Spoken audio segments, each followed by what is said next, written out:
টাকার জন্য দিনের রাত করতেছি, রাইতের দিন করতেছি। হালকে আমি এত সহজে ছাইরা দিমু রে ভাই?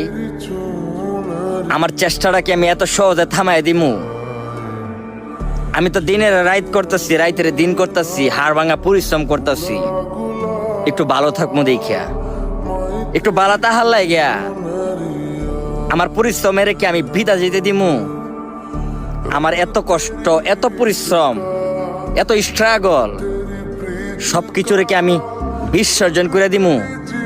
এগুলার কি আমি বিফলে ফালাই দিমু? কাজে লাগাইতাম না? লাগামু। আল্লাহ কইছে বান্দা তুই চেষ্টা কর, আমি আল্লাহ তোরা কখন যে কি দিমু তুই অবাক হয়ে যাবি। আমি আল্লাহ তোরা অবশ্যই দিমু। আমি আল্লাহ বান্দারে কখনো নিরাশ করি না। আল্লাহ বলছে ভাই নিরাশ হইও না। আল্লাহ আমিও নিরাশ হই না। আল্লাহ আমি জানি তুমি আমার সফল করবা।